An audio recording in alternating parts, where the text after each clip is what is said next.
Quand vous êtes entouré de monde, vous devez développer une discipline si vous voulez avoir du temps avec Dieu. Et ce temps doit devenir une priorité.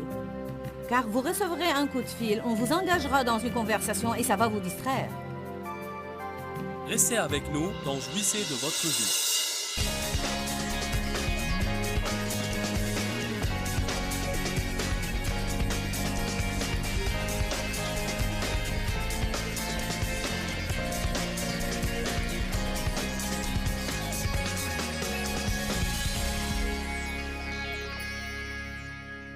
Je vous le dis en ce moment, toute personne qui met Dieu en premier dans votre argent, dans votre temps, dans vos conversations, dans vos pensées, en premier dans vos décisions, autant le marquer à travers votre vie. Succès phénoménal, gigantesque. Le diable va devoir sortir de votre chemin et vous laisser seul. Quand vous mettez Dieu au premier rang, la puissance de Dieu se manifeste dans votre vie. Et aucun démon en enfer, ni aucune personne sur terre ne peut vous empêcher d'avoir ce que Dieu veut vous donner.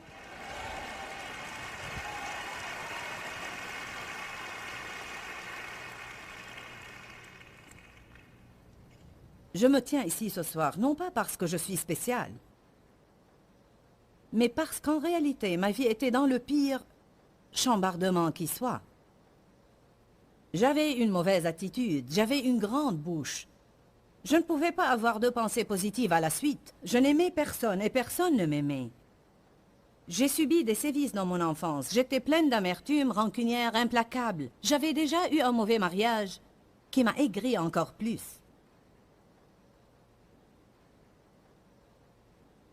J'ai été née de nouveau encore enfant. Mais je n'ai eu aucune éducation chrétienne. Je vous félicite ce soir parce que vous êtes ici à l'école. Vous êtes en train d'obtenir une vraie maîtrise.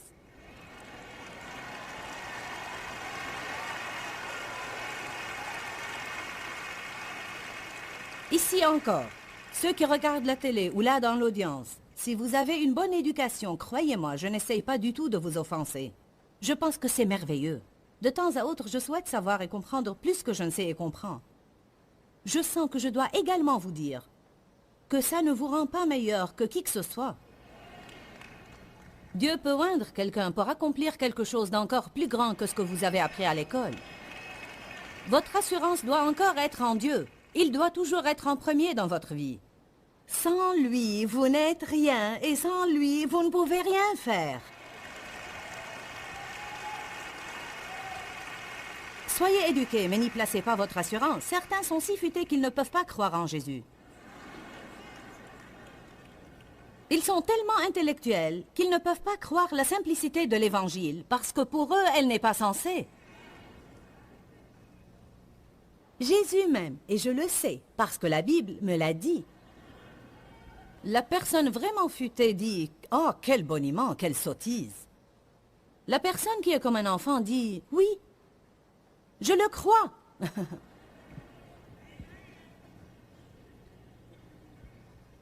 1 Corinthiens 13:2 « Et quand j'aurai toute la science et toute la connaissance, si je n'ai pas l'amour, je ne suis rien. » Ne me parlez pas de vos diplômes, mais de votre marche dans l'amour. Marchez-vous dans la charité? Comment traitez-vous les autres? Que faites-vous pour votre prochain? Comment parlez-vous aux gens et comment parlez-vous d'eux? Êtes-vous patient, humble, aimant, plein de bonté, de bienveillance et de douceur?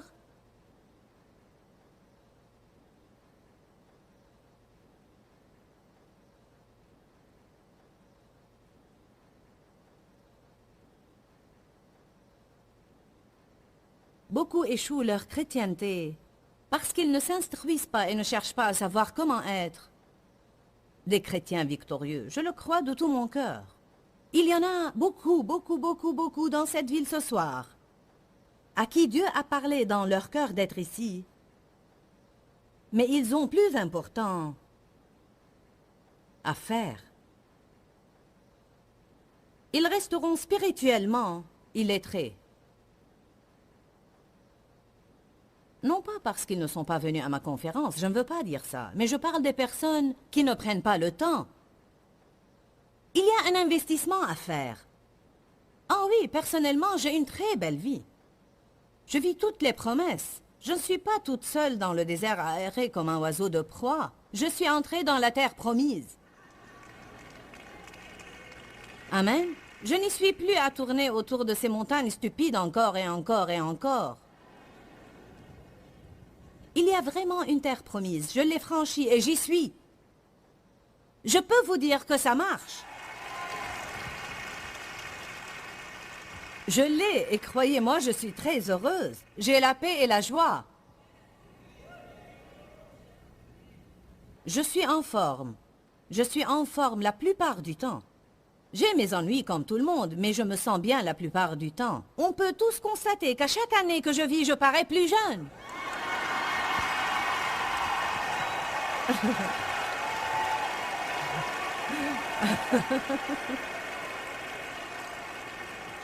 Hey!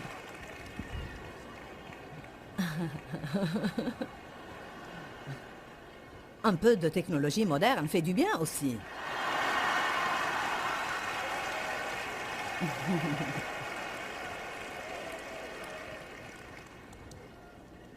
Loué soit Dieu. Mais le savez-vous, j'ai mis 25 ans à m'instruire et à m'éduquer comme chrétienne. Bien que je connaisse très bien ce livre et que je peux le citer profusément, je l'étudie tous les jours. Je suis toujours en train de lire, de méditer, d'étudier et d'écouter des cassettes et de saisir tout ce que je peux parce que je sais très bien que tout ce que j'ai acquis, je dois le maintenir.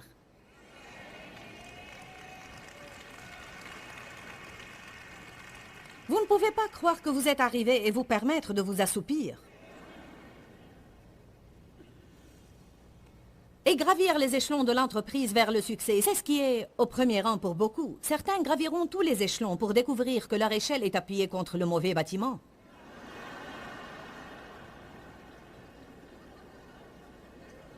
Oups! Je ne suis pas heureux ici non plus. En fait, je suis si stressé et soumis à une telle pression, je voudrais en finir avec la vie.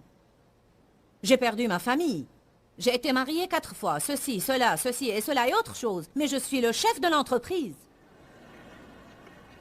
Mon nom est sur la porte. Tout le monde pense que je suis important.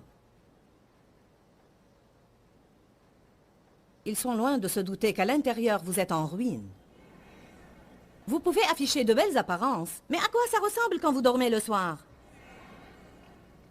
Que voyez-vous quand vous vous regardez dans le miroir? Vous aimez-vous? Aimez-vous ce que vous êtes devenu? Peut-être c'est votre petite amie, votre épouse. Votre mari, sont-ils à la première place? Regardons quelques paroles où Paul a averti les croyants. Vous allez rire, mais je rétablirai l'équilibre. Il les a avertis au sujet du mariage. 1 Corinthiens 7.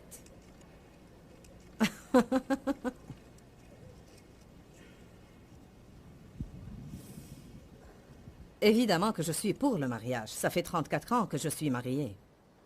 Donnez-moi un peu de temps pour rétablir l'équilibre ici. Paul essayait de dire quelque chose. Il essayait de dire aux célibataires, « Si vous avez le don du célibat, ne vous en inquiétez pas parce que ceux qui se marient ont toutes ces autres choses dont ils doivent s'occuper. Vous ne pourrez pas vous donner strictement au Seigneur. Ce sera plus difficile pour vous de garder vos priorités en ordre et maintenir Dieu au premier rang. Quand vous avez à prendre soin de 4 ou 5 gosses et d'un mari ou d'une femme, vous avez effectivement un tas de choses qui pressent autour de votre temps. Vous essayez de trouver du temps pour prier, ou même un endroit assez calme pour le faire. Quand j'étais plus jeune, j'ai trouvé un lieu de paix et c'était la salle de bain. Tirez la chasse et faites courir l'eau. Vous ne pourrez rien entendre. Tout le monde pense que vous êtes occupé et vous pourrez dire « Éternel, mon Dieu, secours-moi ».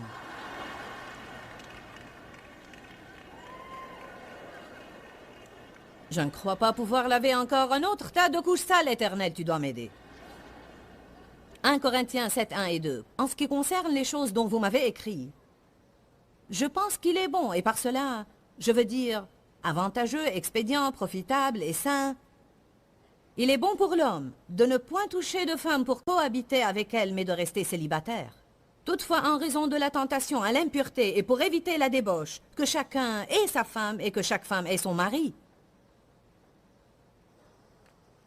Les versets 6 à 9. Mais je dis cela par condescendance et je vous fais une concession. Je n'en fais pas un ordre ou une règle, ainsi Paul disait. C'est plutôt mon avis. Il continue dans le verset 7. « Je voudrais bien que tous les hommes soient comme moi, mais chacun tient de Dieu un don particulier, l'un celui-ci, l'autre celui-là. À ceux qui sont mariés et aux veuves, je dis qu'il leur est... À ceux qui ne sont pas mariés et aux veuves, je leur dis qu'il leur est bon, avantageux, expédient, profitable et sain de rester célibataires comme moi. » Versets 32 à 35.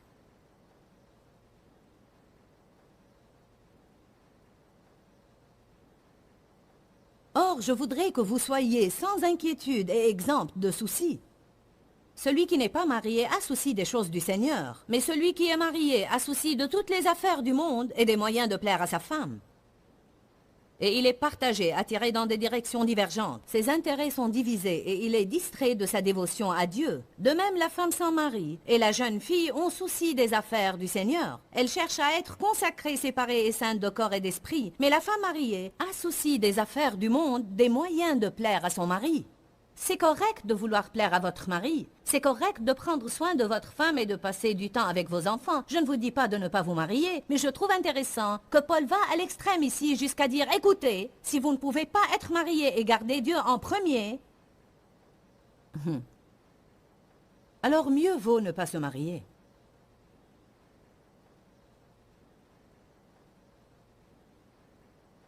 Quand Dave et moi nous levons le matin, vous savez, on aime parler ensemble. Et nous entrons dans la salle de bain. Je me brosse les dents et il se brosse les dents. Vous savez, c'est si facile d'entamer une conversation. Mais Dave et moi, nous voulons passer du temps avec Dieu le matin. Parfois, on se dit assez régulièrement même. Ou bien lui le dira, ou c'est moi qui le dirai. Je ne peux pas rester ici et parler plus longtemps parce que je dois avoir mon temps avec Dieu. Quand vous êtes entouré de monde, vous devez développer une discipline si vous voulez avoir du temps avec Dieu. Et ce temps doit devenir une priorité, car vous recevrez un coup de fil, on vous engagera dans une conversation et ça va vous distraire. Vos enfants auront besoin de vous et ça va vous retenir. Apprenez-leur à mettre leurs céréales dans le bol et verser le lait dessus. Dites-leur, je dois aller dans ma chambre et prier et vous avez intérêt à ce que j'y aille, parce que sinon je vous envoie dans la vôtre.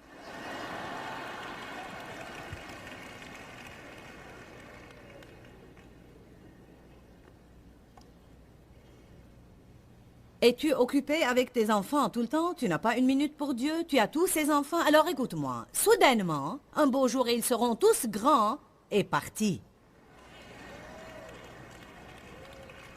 Certains pensent, oh, loué soit Dieu.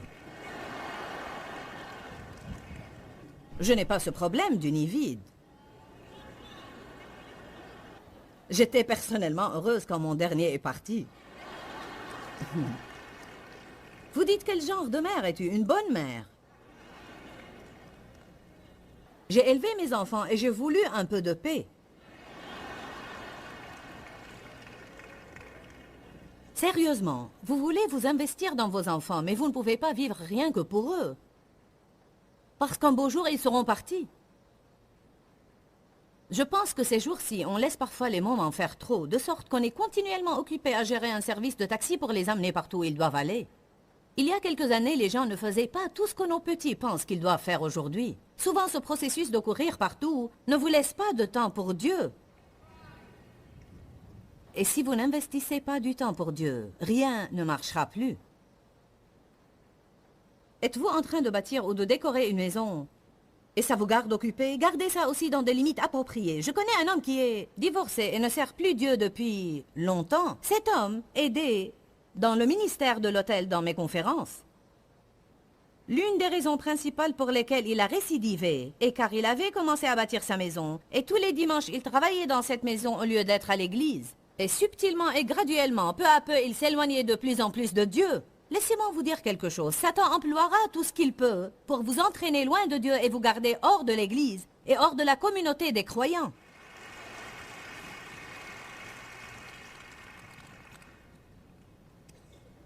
Y en a-t-il ici qui reconnaissent déjà que vous avez des points qui ne sont pas en ordre? Ne laissons pas le drapeau voler à mi-main ce soir, vous comprenez? Je veux que mon message vous convainc. Allez à Matthieu 8, 21. Commençons par le verset 18. Jésus, voyant de grandes foules autour de lui, donna l'ordre de passer sur l'autre rive. Un scribe s'approcha et lui dit, « Maître, je te suivrai partout où tu iras. » Jésus lui répondit, « Les renards ont des terriers et les oiseaux du ciel ont des nids, mais le Fils de l'homme n'a pas où poser la tête. » Un autre des disciples lui dit, « Seigneur, permets-moi d'aller d'abord enterrer mon Père et m'occuper de lui jusqu'à sa mort. » Mais Jésus lui répondit, « Suis-moi et laisse les morts enterrer leurs morts. » C'est bien dit. Que de fois nous passons notre existence à poursuivre des trucs morts.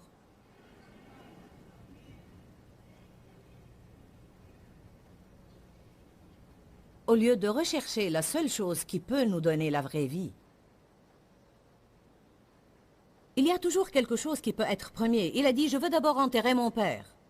Combien aujourd'hui lui disent également, Éternel, je sais que je dois passer du temps avec toi, mais je dois terminer l'université. Éternel, je sais que je dois te mettre en premier, mais d'abord, je dois faire ces 2 boulots supplémentaires, Éternel, et je dois finir la construction de la maison. D'abord, je dois faire ceci, d'abord, je dois faire cela. Oui, Seigneur, je sais que je dois payer la dîme, mais d'abord, je voudrais me procurer ces 2 choses et pouvoir les payer.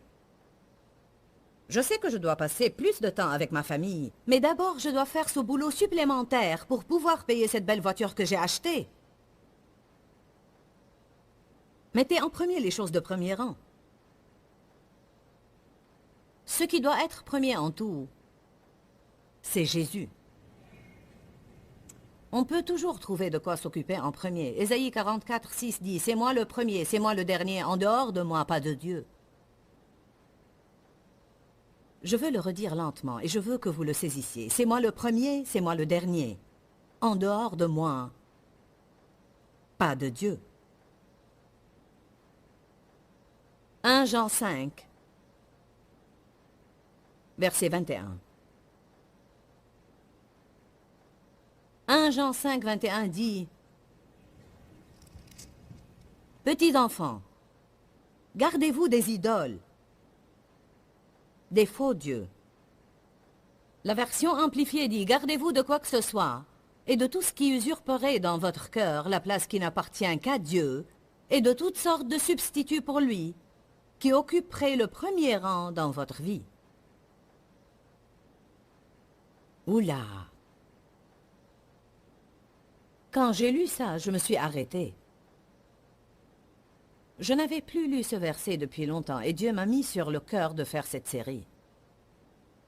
Il dit dans cette écriture-là, « Petits enfants, gardez-vous de tout ce qui usurperait la première place dans votre cœur. » Savez-vous que pour beaucoup dans le ministère, c'est leur ministère qui occupe le premier rang pour eux et ils n'ont plus de place pour Dieu dans tout ça.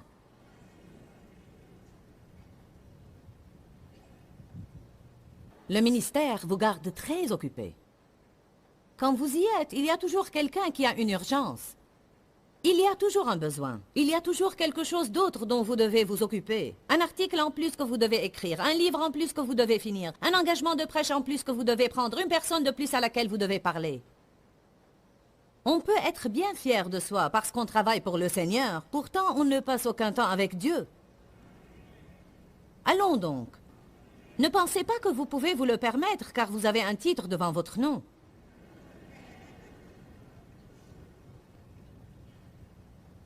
Petits enfants, gardez-vous des idoles.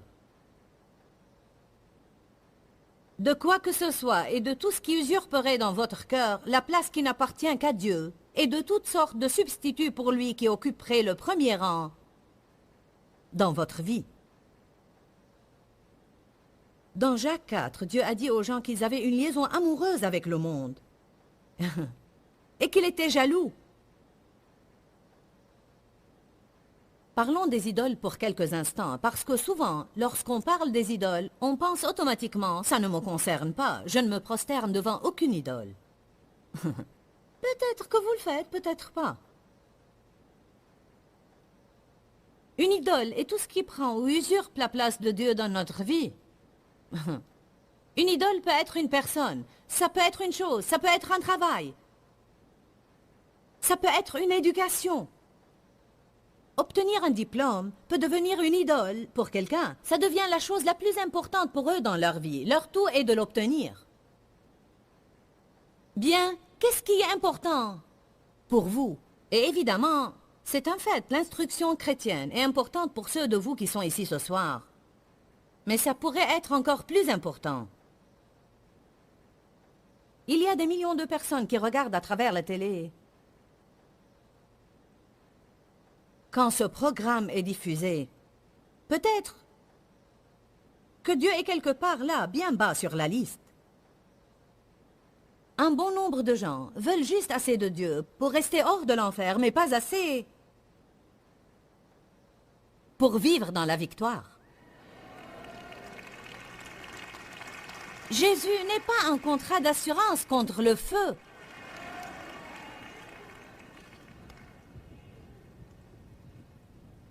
J'ai eu mon contrat d'assurance. J'ai dit oui à l'hôtel. Exode chapitre 20, versets 3 à 5 dit « Tu n'auras pas d'autre Dieu face à moi. » Rien ne doit être en avant de Dieu. C'était le premier commandement. « Tu n'auras pas d'autre Dieu face à moi. » Je crois que le premier commandement était probablement le plus important. « Tu n'auras pas d'autre Dieu face à moi. » Je dois être en tout le premier. Je dois venir en premier lieu. Je dois tenir le premier rang. Je dois avoir prééminence. Pour que la deuxième chose marche, je dois être premier. Pour que le mariage marche, je dois être premier. Pour que les finances soient bénies, je dois être premier. Pour que tu sois en bonne santé, je dois être premier.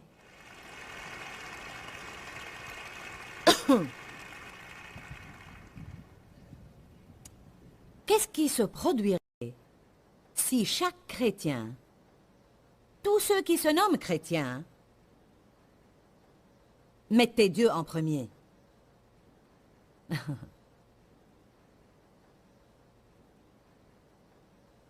Qu'est-ce qui se produirait si partout où nous allons, les gens nous entendaient dans nos conversations parler du Seigneur? Au lieu de marmonner et de maugréer, de nous plaindre et de jaser comme tous les autres dans le monde.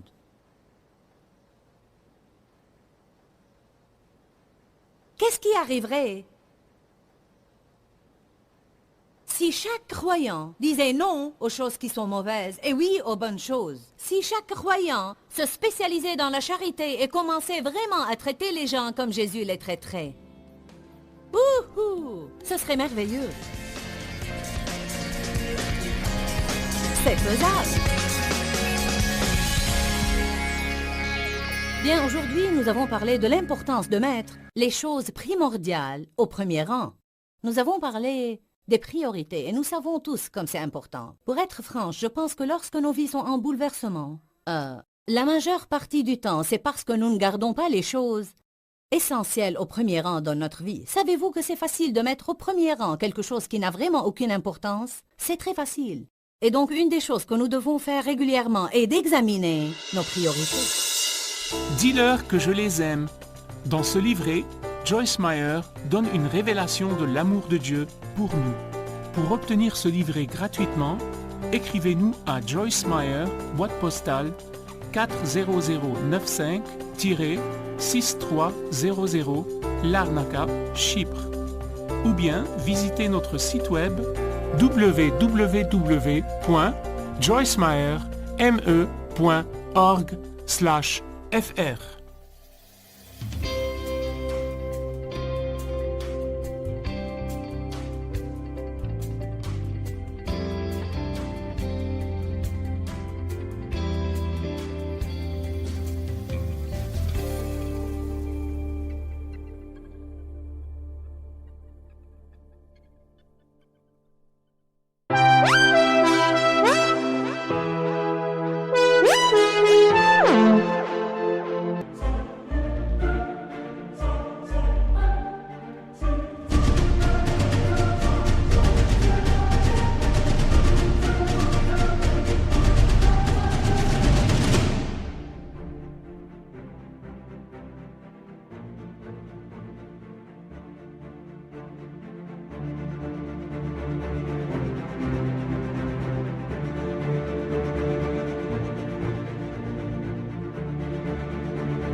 Đi khắp phương trời vẫn nhớ tới quê hương,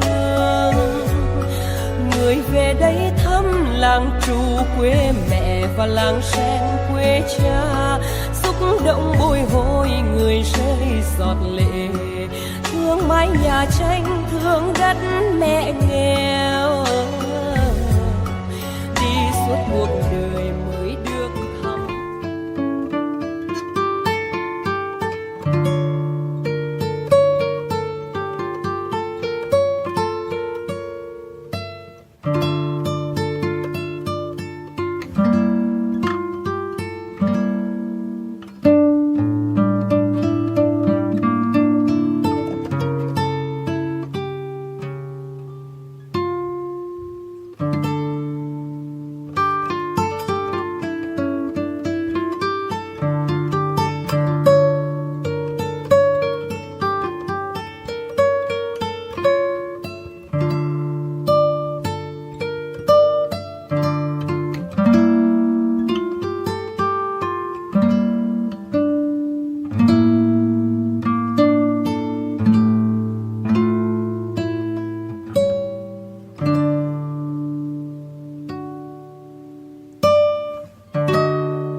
Thank you.